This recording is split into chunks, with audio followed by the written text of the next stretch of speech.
ivavaka isika raha eo amin'ny sotranao zay no ny fitahina sy ny fanambinana nomenao anay ka mbola nafanay tonga somatsara eto amin'ity faritra fiangonana mbo manambola ity indray a nitondra ny fanatitra sy ny fafolo-karena araka ny fitahina sy ny fanambinana zay nomenao anay dia mangataka anao zay Jehovah raha eo mba hiteny ampanomponao indray fa mieno zay amin'izao tabata izao ary iaino ny fivavaka sy fitarainana zay natolotra ikoa ka androtsanao fitahina fianambiampy mivoaka anao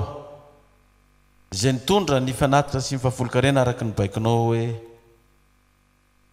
raha mitondra ny fanatitra sy ny fafolo-karena ianareo dia voako ny varavarany landraka androtsako fitahina fianambiampy anareo ary asiko teny mafy ny valala tsy hanimba ny vokatra reo dia avanimbony voalobokareo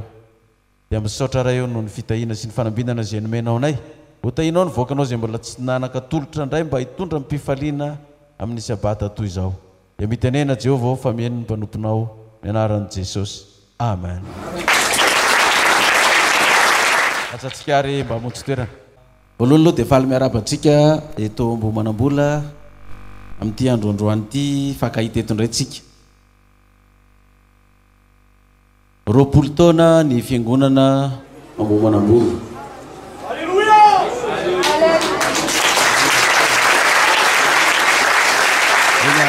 Ito miarabantsika dia miarabantsika rehetra koa voakan'Andriamanitra eran'i Madagasikara hatra aty ampitan-dranomasina aty aty Afrika aty Indonésia aty Russie satria dia efa misy Rusiana miaraka amintsika eto vahiny avy any Atsinanana io zay paster Joe magy anankitelo avy any Atsinanana.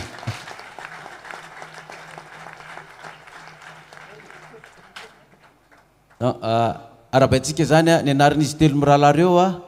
dia mba asaintsika mitsangana izy rehefa voatonona ny anarany. Monsieur Vladimir,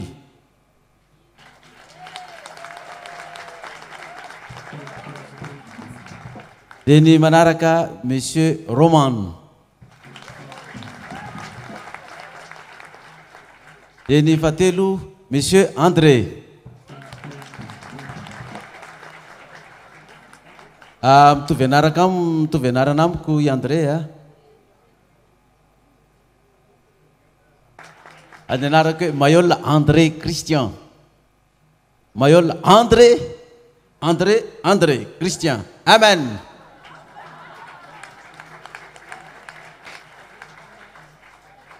Izy ireo hoe tsy tonga fotsiny eto fa tonga tokoa zareo mba hijerentsika zany fa hiara hiasa amintsika izy anarenana ty firenena malagasy ity.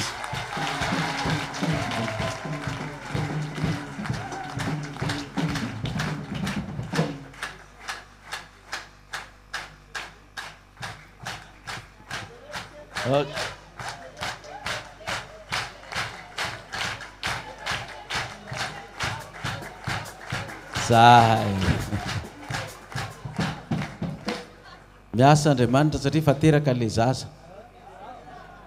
dia tonga ny maga avy any Atsinanana anankitelo izy ireo ao anatin'ny Baiboly.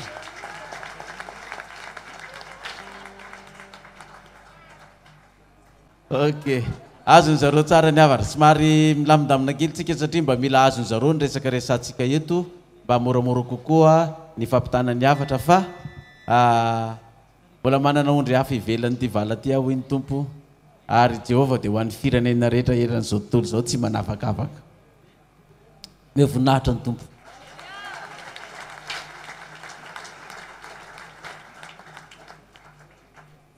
Raha mamaky ny vaky teny teo tsika dia mahita ny didy folo n'Andriamanitra. Io didy folon'Andriamanitra io zany ny constitution n'Andriamanitra ato amin'ny Baiboly lalam-panorenana. Lalam-panorenana zany hoe lalam-panorenana zany lalàna, didy zany lalàna, manana ny lalam-panorenana zany n'Andriamanitra. Ary io lalam-panorenan'Andriamanitra io a tsy niova io hatramin'izay ka hatramin'izao, sa tsy marina zany? Dia amin'izao fotoana zao koa ny problème amin'ny firenentsika eto malagasy raha tsy lalam-pifidianana dia lalam-panorenana, sa tsy marina zany? io foana miteraka ady eto amintsika lalam-panorenana lalam-pifidianana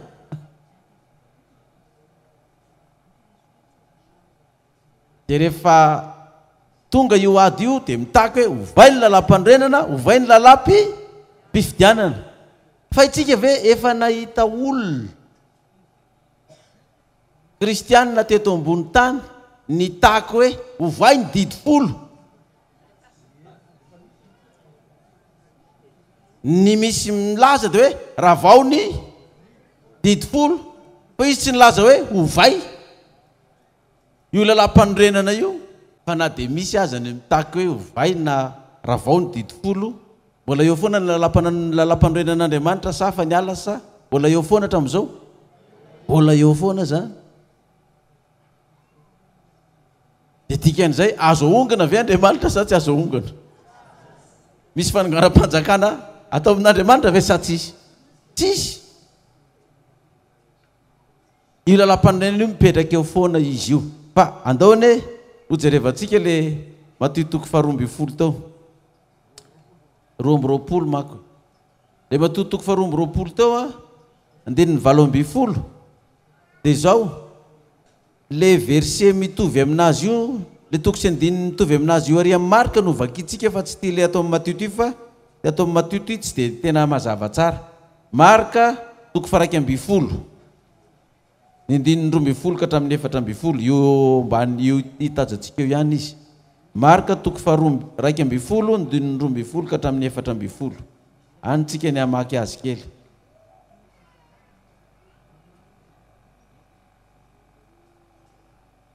marika toko faharoa amby folo andininy valo amby roapolo ka hatramin'ny efatra amby telopolo marika toko faharoa amby folo andininy valo amby roapolo ka hatramin'ny efatra amby telopolo nanontaniany Jesosy ny amin'izay didy lehibe zany hoe mitovy amin'le Matio ihany ity zany fa eto izy mivelaberatra tokoa le fanazavana dia nanatona Jesosy ny mpanorandalàna anankiray izay nahareny ny diny hevitra ny amin'ny Sadoseo ka nalala fa namaly azy tsara izy dia nanontany azy hoe ny didy manao ahoana moa no voalohany amin'izy rehetra ary Jesosy namaly hoe ny voalohany izao mihainory Israely Jehovahandriamanitsika dia Jehova iray ihany kotiavany Jehovahandriamanitra ao mifonao rehetra sy ny fanahinao rehetra sy ny sainao rehetra ary ny herinao rehetra ary ny faharoa dia zao tiavo ny namanao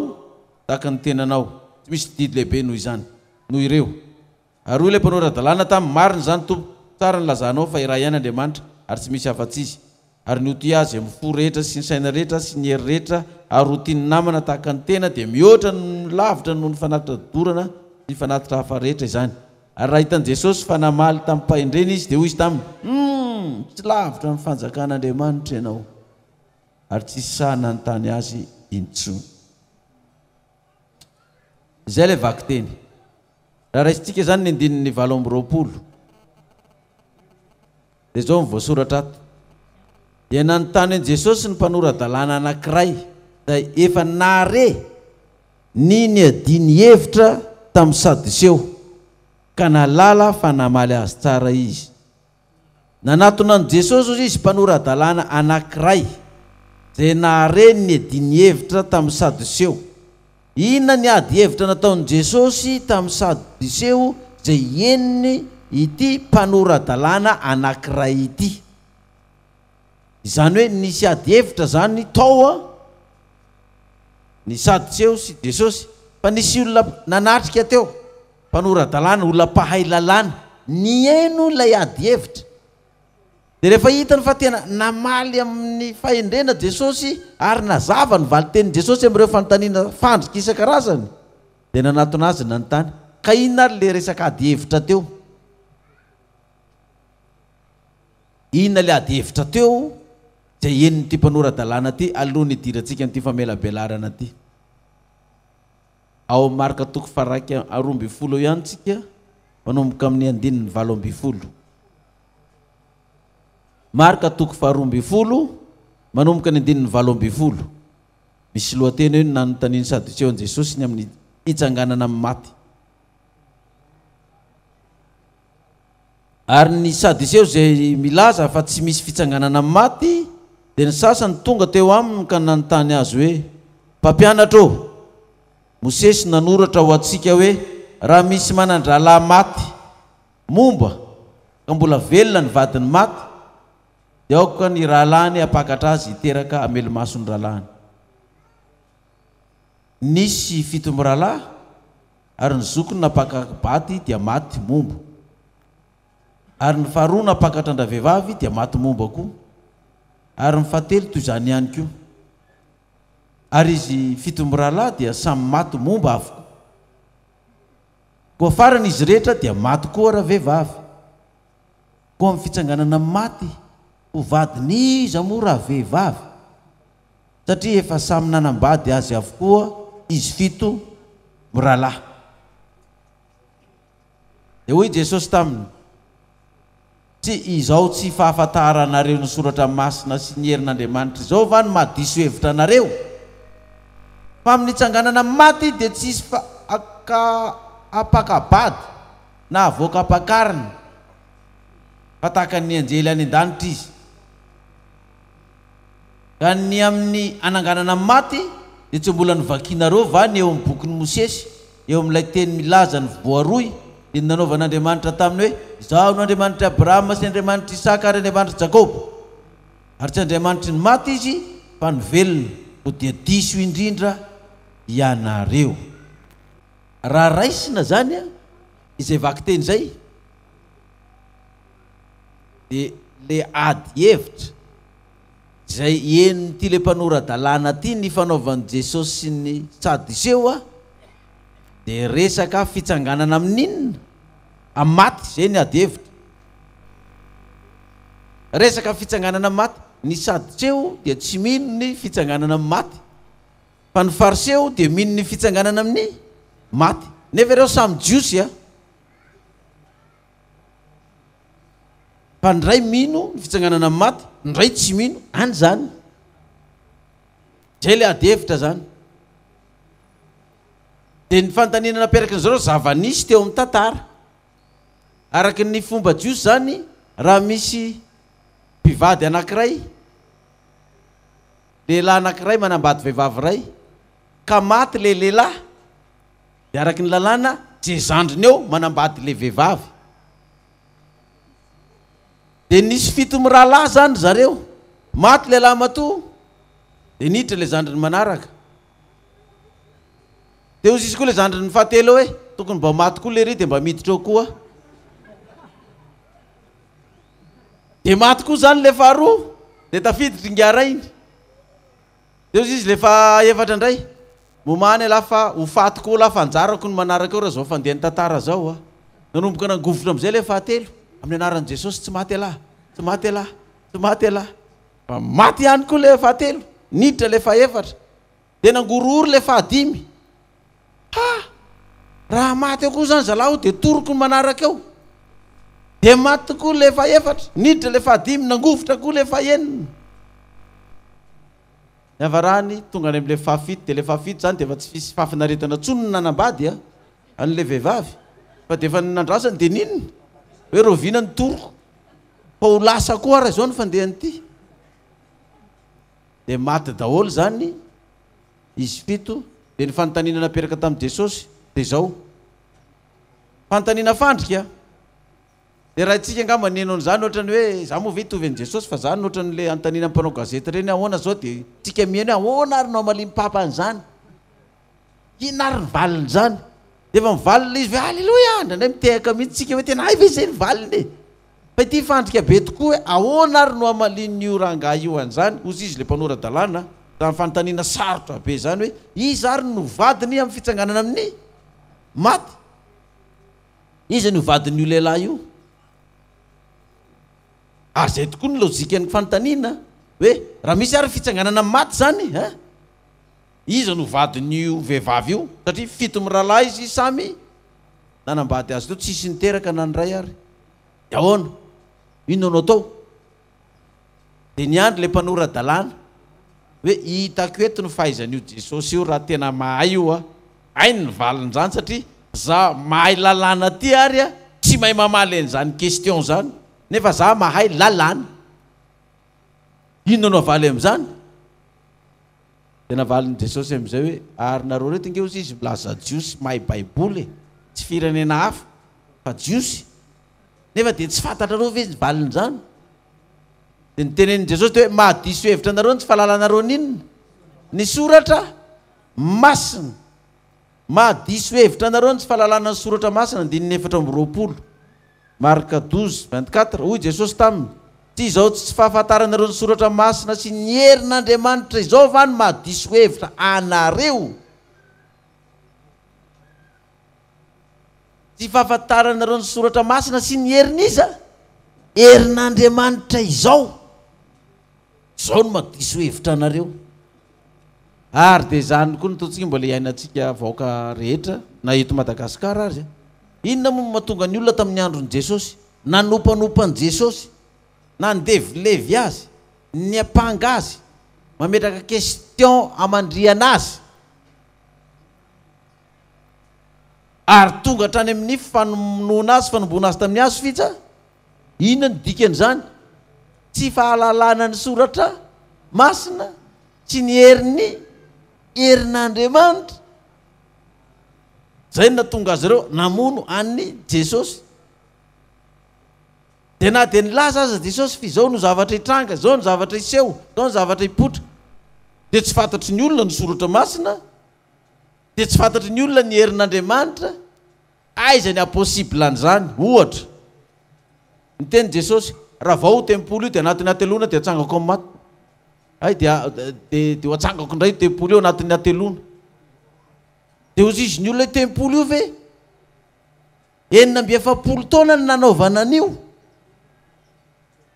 dia ianao anangana an'io anatin'ny atelona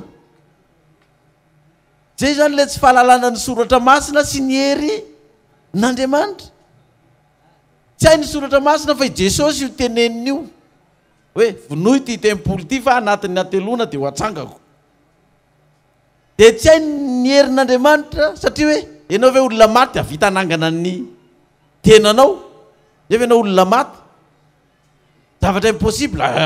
maty ary tsy malala in'iny tsy mavita n'inona koa no nafany manangana ny tenany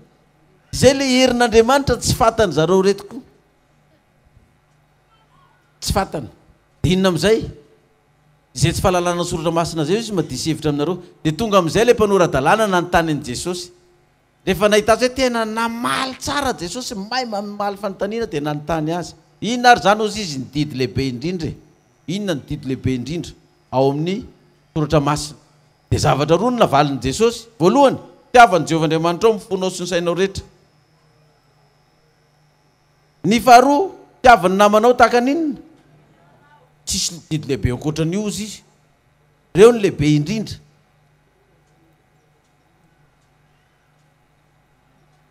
Marka 12 manomboka ny 9:20 ka hatramin'ny 1:30 Jesosy namaly ny fanontaniany voalohany hoe mihainory Israely Jehovahandriamanitsika dia Jehovah iray ihany koa tiavany Jehovahandriamanitra ao amin'ny fonao rehetra tsy ny fanahinao rehetra tsy ny sainao rehetra ary ny herinao rehetra ary ny faharoa izao tiavy ny namanao tahaka ny tenanao tsy misy didy lehibe no ireo ny fanontaniana fandrika iza ny lehibe indrindra amin'ny didy dia anankiroa ihany navalin'i Jesosy tiavany Jehovahandriamanitra ao mifonao sy ny sainao rehetra tiavy ny namanao tahaka ny tenanao io zany le constitution io le lalam-panorenana io zany le didy mamitina ny lalam-panorenana lay didy folo fitininy anankiroa fotsiny dia zay no mahadiso hevitra anareo ozy izy tsy fahalalànareo ny soratra masina tsy fahalalànareo ny herin'Andriamanitra eo amin'ny firenena anankiray zany raha tena nompon'Andriamanitra ny firenena tahaka ny Israely dia io ny didy folo zany hoe lalam-panorenana avy any an-danitra ny lalam-panorenana fa tsy lalam-panorenana nataon'olombelona tetỳ ambony tany io lalam-panorenana io dia avy eo amin'io lalam-panorenan'Andriamanitra io zany mivoaka ao zany ny politika an'Andriamanitra hitondran'ny vahoaka avy amin'io lalam-panorenana io ny mivoaka ny politika an'Andriamanitra hitondrana ny vahoaka donc jerevantsika dia eno tsara reny le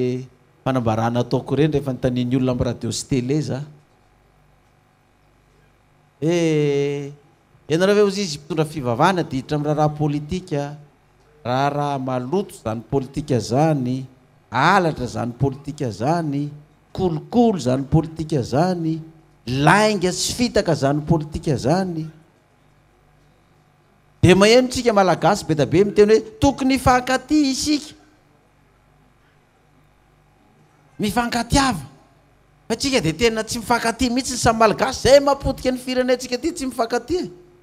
dia zavatra ny tenen'ilay lalam-panorenana ato rehefa nanontaniana hoe ny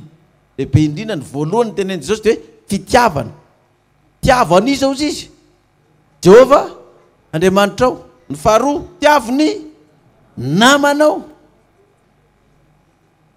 zany hoe tsy afaka ny tian'ny namanao aloha zany ianao raha tsy ho tian'izy akoha ho tian'Andriamanitra ahoana koa nefa nitiavanao an'Andriamanitra roara ka tsy tianao ny namanao fitiavana zany no fototry ny zavatra rehetra dia zany nampatonga n'ilay fanontaniana hoe samy nanambady an'ilay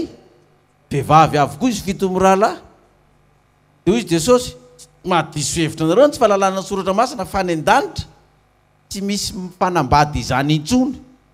satria ho tahaka ny anjely tsika rehetrarehetra amen dikan'izany mahatiatoka ihany zany zay lehilahy tsy mba manambady sy vehivavy tsy mba nahazo vady tamin'ity tany ity satria any an-danitra tsy misy inona intsony tsisy fanambadiana intsony dikan'izany any an-danitra tsisy mifaninona tsisy mifanambady intsony fa fampijerijery fotsiny zany mivady ihany fa tokony raha mbola teo Jesosy tokony nanontaniana hoe dia ahoana zany mivady zany mbola miray fandriana ihany ve zany sa efa misara-pandriana dia ahoana zany séri fa misara-pandriana zany sa manana ny efitrano vady ka dia araroty dia ny mbola tia tany zany a dia il faut profiter naona rapasy fa manana daholo reto dia hoanareo zay mbola tsy manana dia mba mivavaha mafy hoe aza mbola tonga alohanao Jesosy raha tsy efa mba naninona efa mba nahazo vady fa mafy amin'ny vehivavy tokoa ngeny tsy mahazo vady ny lehilahy ohatra ny mba azoazony ihany fa ny vehivavy ny tena mafy mihitsy hoe tsy nahazo vady nefa efa manomboka 520 taona fa raha 570 izy efa tsy miraharaha tsony inona tsy niraharaiko na tsy anambadiko za rehefa 570 tiako fa raha izy hoe mbola ny 520 any raharaha be ka zay tsy fahalalana ny soratra masina zay madiso hevitra ny olona fa na itsika azy be da be koa ny olona diso hevitra amin'izao fotoana zao hoe inona moa nidiran'ny fivavahana sy ny politika fa zany politika zany dia mangalatra zany politika zany dia mandainga zany politika zany dia maloto zany politika zany dia fangorona-karena zany politika zany dia misy ty kolikoly vonolona dia jerevo ary ny politika an'Andriamanitra jerevo tsara fa ozy izy hoe tiavany Jehovah-Andriamanitra ao amin'ny folo sy ny saina rehetra dia tiavany namanao tahaka ny tenanao le fitiavana ny Jehovah-Andriamanitra zany didy efatra voalohany didy efatra voalohany aza manan'Andriamanitra hafa fa tsy dahorery ihany aza manao sariny zavatra voasikotra ny mety endriky lanitra ambony ety tany aza mikoko anatrehany aza manonom-pony anaran'ny Jehovah-Andriamanitra ao mana masina ny andro sabata eny emana ny asanao sy anaovanao ny raharao fa sabatany Jehovah-Andriamanitra ao ny andro fafito zay fitiavana an'Andriamanitra dia mirespekte an'izay ianao rehefa tonga ny sabata zany dia maninona ianao tsika mivavaka sabata io zany proof fa tianiza tsika tian'Andriamanitra tsika tsy manao sarin-javatra veikofana ivavahana proof fa tia n'Andriamanitra tsy manan'Andriamanitra hafa dia tiaza ary Andriamanitra dia tena lazaiko anareo tena sary-piaro koa io Andriamanitra io fa tsy dia tsika ihany ny tena mahay sary-piaro zany fa ny zavatra tena mahasary-piaro an'Andriamanitra dia ty enao manompo Andriamanitra hafa zay ny tena mahasary-piaro azy tsy mampaninina azy zany na ina dalàna ataonao sy ny rehetrarehetra any fa ny manan'Andriamanitra hafa zany hoe ina moa dikany hoe manan'Andriamanitra hafa mangataka fitahiny ianao zany amin'ny zavatra hafa akoatran'Andriamanitra. Hoe hotahiny ty azo ty hotahiny ty voay ty hotahiny masoandro hotahiny nefa tsy Andriamanitra ny angatanao azy. Zany hoe manompo Andriamanitra hafa dia manao vavaka fanompoam-pivavahana amin'ireny zavatra hafa ireny. Dia raha ny firenen'Andriamanitra no manao an'izany, ny zanak'Israely, tena tsy mangatakandro mihitsy Andriamanitra ny mandringana. Raha vao ny zanak'Israely, raha ny firenena hafa tsy manompo azy indray tsy maninona. Le firenena hafa zay tsy manompo azy tsy problème izy efa manompo Andriamanitra hafa iny. Fa raha hoe ianao zanak'Andriamanitra no manompo Andriamanitra hafa, ay. Zany hoe tsika zany raha te hanompo Andriamanitra hafa dia miala tato. Ohatra zany ianao te hanompo ny bala na te hanompo matoto na te hanompo angatra na te hanompo vola sinsisy dia miala tato. Fa ringa anato raha ato no manao an'izany. Fa rehefa te hanao an'izany tonga dia miala fotsiny hoe za tsy hanompo an'Andriamanitra ntsony fa hanompo Andriamanitra hafa dia vita zay. Dikan'izay io fitiavana an'Andriamanitra io ny fototra voalohany ozy izy ny didy lehibe voalohany dia fitiavana an'Andriamanitra. Zany hoe ny politika ny vahoakan'Andriamanitra zany dia ny manompo an'Andriamanitra le firenena. Zay ny politikany. Dia ozy izy ny olona hoe tsy mety zany fa tsy araky ny lalam-panorenana. Hoe ny fivavahana sy ny fiangonana no hitondrana ny firenena. Dia jereo ary ny hira-pirenenantsika. Da io anay ry zanahary ty nosindrazana ity iadana sy ho finaritra nambatra toko. Hira-pirenena milaza hoe taio anay ry ka hoana ary ny tsy arahan'ny fivavahana sy ny raha-pirenena amin'izany. Satria ny hira-pirenena mazy hoe taio anay ry zanahary mba ho tena inona ozy izy ho sampatra. Zany hoe ny firenena tsisy zanahary zany manompo azy eo. Raha manompo an'Andriamanitra le firenena ka ny zanahary tompoiny indray no alany dia tsy ho sambatra mihitsy le firenena. Fa ny fanontaniana mipetraka dia ity, itsika manompo zanahary nefa maninona sahirana ny firenentsika. Itsika manompo an'Andriamanitra nefa sahirana ninona firenentsika. Fa tsy sambatra. Dia inona ny antony? Zany hoe mbola misy eto amin'ny firenentsika zany manompo zanahary hafa. Ny mpitondra firenentsika zany manompo zanahary hafa. Sady manompo an'Andriamanitra manompo zanahary hafa. Dia Andriamanitra sary-piaro. Fa raha tianao Andriamanitra dia ampirafesinao amin'ny Andriamanitra hafa dia tsy d'accord amin'izany izy. Zany hoe raha mbola mpitondra manompo zanahary hafa foana zany ny mpitondra fanjakana eto Madagasikara dia tsisy firenena ho sambatra zany eto. Fa rehefa tonga io mpanompon'Andriamanitra manompo zanahary tena izy io dia ho sambatra zay le firenena malagasy. Amen. Halleluja. Dia zay ny andrasana. Tiavo Jehovah Andriamanitra ao. Dia zany no mampatonga ny hira-pirenentsika hoe taio anay ry zany. Ry tanindrazanay malala o. Tsy Madagasikara so. Tena tsara ty Madagasikara ty. Asangin'izao. Zay ny fandimby rehetrarehetra mbola tsy tena manompo an'Andriamanitra io. Dia zay ny problème eto amintsika. Ny faharoa, tiavo namanao tahaka ny tenanao. Ao na le fitiavana namana koa le dimy manaraka. Enina manaraka. Io le politika ny Baiboly. Inona ny politika ny Baiboly? Aza mangalatra ozy ny Baiboly. Fa ny politika n'izao tontolo izao mpanao politika raha tsy mangalatra dia mahantra eo amin'ny fitondrana. Zany hoe politika zany ny mangalatra. Fa politika koa ny aza mangalatra. ka tsisy mahay zany politika ny tsy angalatra zany raha tsy politika ny baiboly satria samy politika ireo politika koa ny mandainga politika ny mandainga hoana izy ny baiboly aza politika ny baiboly aza mandainga aza mamita bahoaka zany ny politika ny baiboly de rehefa tsy mangalatra ianao de tianinona ianao zany raha tianao ve ny namanao de ny portable ny fozaorana iny de angalarinao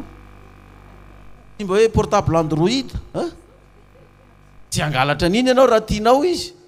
raha tianao ny namanao tsy angalarinao ny ombony dahalo mpangalatra omby tsy angalarinao ny tomobile tsy angalarinao ny volovariny eny an-tanimbary tsy angalarinao ny kisoany ny akohany raha tianao izy raha tianao tsy angalarinao koa ny vadiny ny namanao raha tianao ny namanao politika zany politika tsy mangalatra fa politika ny mangalatra samy politika le anankiroa reo ndray mandainga ndray tsy mandainga politika ny baiboly zany de ozy izy ny olona tsy miaraka ireo de zay moa tonga ny jesosy lazy hoe mahadiso hevitra anareo ny tsy fahalalànareo ninona ozy izy ny soratra masina fa misy politika ny madio misy politika ny maloto ka ho politika ny maloto foana ve zany no ampiarina eto izy ny perikopa atsika hoe misy politika madio ato tiaviny namanao tahaka ninona tahaka ny tenanao zay le fitiavan'Andriamanitra tia ny namanao tahaka ny tenanao aza mamono olona fitiavanamana ange zany tsy mamono olona zany